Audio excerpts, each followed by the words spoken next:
প্রশ্নগুলো থেকেই যাচ্ছে, বারবার বিভিন্নভাবে বিভিন্ন দিক থেকে উঠে আসছে। এই সরকার যাবে না, তার মানে যারা ভোট কারচুপি করে, ভোট ডাকাতি করে, গায়ের জোরে সাজানো গোজানো নির্বাচনে ক্ষমতা এসেছে, তাদের নেই প্রশ্ন।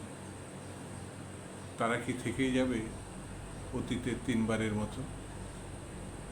যদি থেকে যায় তাহলে বাংলাদেশের ভবিষ্যৎটা কি?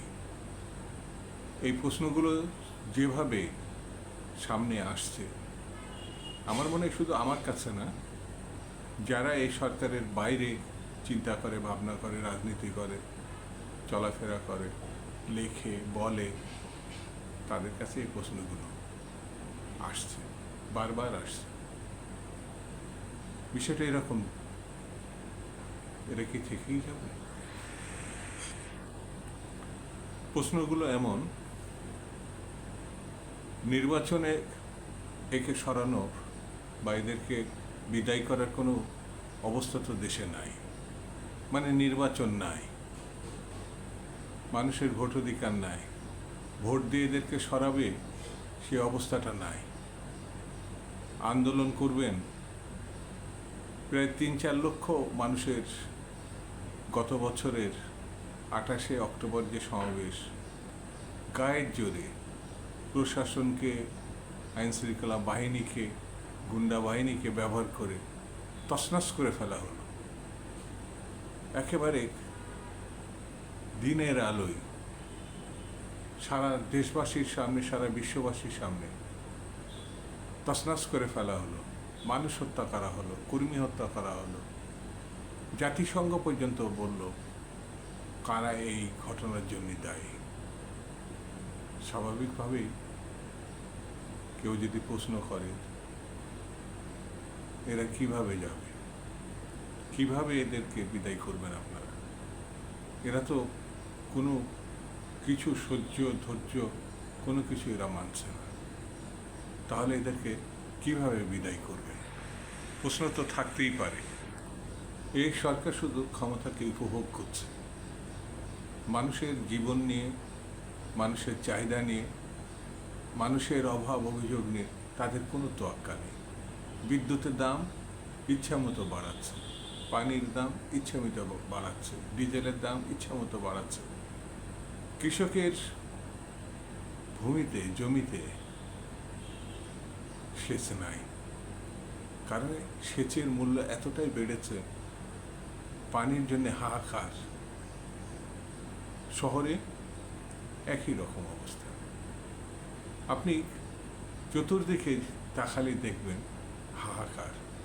কিভাবে মানুষ বাঁচবে সেই দিকে এই সরকারের কোনো একেবারেই দৃষ্টি নাই। ব্যাংকগুলো তারল্য সংকটে ভুগছে, এই ব্যাংককে ওই ব্যাংকের সঙ্গে যুক্ত করার চেষ্টা হচ্ছে। তার মানে যে ব্যাংক ফেল করেছে ভালো একটি ব্যাংকের সঙ্গে যুক্ত করা, অর্থাৎ ব্যর্থতার দায় যারা সফল তাদের ঘাড়ে চাপানো হচ্ছে। যেমন ইসলামী ব্যাংক সবাই জানে একটি সুপ্রতিষ্ঠিত, একটি লাভজনক প্রতিষ্ঠান ছিল। সেই ব্যাংকের এমন কিছু মানুষের হাতে তুলে দেওয়া হলো, সেই ব্যাংক এখন অস্তিত্ব সংকটে পড়েছে। এই ধরনের অস্তিত্ব সংকটে পড়েছে 8 থেকে 10টি ব্যাংক। ভাবা যায় কোনো সরকারের আমলে এই ধরনের 10টা-12টা ব্যাংক বন্ধ হওয়ার উপক্রম হয়েছে, এটা দেখা যায়নি। এখন সেটিও আমাদেরকে দেখতে হচ্ছে। বাজারে গেলে তাহলে বোঝা যায় বাজারে কেমন আগুন লেগেছে। তাপপ্রবাহে সারা দেশ জ্বলছে, পুড়ছে, আর মানুষের নিত্যদিনের যে খাবার জোগাড় করা, সংসার চালানো, বেঁচে থাকা, সেটি বাজারে না গেলে বোঝা যাবে না। চাল, নিত্য প্রয়োজনীয় দ্রব্য, মাছ, মাংস, মানুষের ধরাছোঁয়ার বাইরে। যারা 3 বেলা খেত তারা এখন 2 বেলা খায়, যারা 2 বেলা খেত তারা 1 বেলা খায়, যারা 1 বেলা খেত 2-1 দিন পর পর খায়। মানুষের মধ্যে যে যন্ত্রণা কষ্ট তা কেউ জানতে চাচ্ছে না, অথচ সরকারি দলের লুটপাটের মানে সীমাহীন লুটপাটের কোনো কমতি নাই। বাংলাদেশ সম্বন্ধে যেমন পাকিস্তানিরা প্রশংসা করে, সেই পাকিস্তানি প্রশংসা নিয়ে সরকার আবার এতটাই উল্লসিত হয়, মনে হয় যেন আমরা এখনো পাকিস্তানিপন্থী হয়তো আছি। সরকারের এই যে বিবেচনা, কেউ যদি পাকিস্তানের সঙ্গে অর্থনৈতিক তুলনা করে বাংলাদেশে করে, কখনো পাকিস্তান অমুক ব্যাপারে ভালো ছিল যদি বলে, তখন তাকে আক্রমণ করে সে পাকিস্তানপন্থী। আর পাকিস্তান যখন প্রশংসা করে যে বাংলাদেশ এই ক্ষেত্রে ভালো করেছে, তখন সরকারের আর উল্লাসের আর নিত্য শেষ নাই। মানে এই ডাবল স্ট্যান্ডার্ড সরকার। শত্রু যদি তাকে প্রশংসা করে তাহলে পরে সে তার বন্ধু হয়ে যায়। এই সরকারের চরিত্র বোঝাই মুশকিল। যেমন ভারত বলতে এই সরকার অজ্ঞান। ভারত সার্টিফিকেট দিলে আর তার অন্য কোনো দলের দেশের সার্টিফিকেট দরকার হয় না। কিন্তু নির্বাচন সম্বন্ধে যখন প্রশ্ন ওঠে, তখন আর ভারত থাকে না, মুরব্বী আর মুরব্বী থাকে না। তখন মনে হয় যে আমরা ভারতের একটা বোধহয় অংশ হওয়ার জন্য উতলা হয়ে পড়েছে। এ কেমন দেশ? এই দেশ নিয়ে তো তাই নানাভাবে প্রশ্ন উঠছে।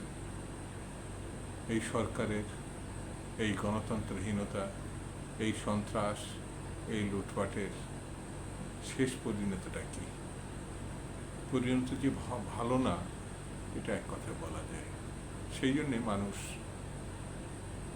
বুক বেঁধে আছে, একদিন এই যন্ত্রণা, এই আক্রমণ, এই হতাশা, এই নির্যাতন থেকে তারা মুক্তি পাবে।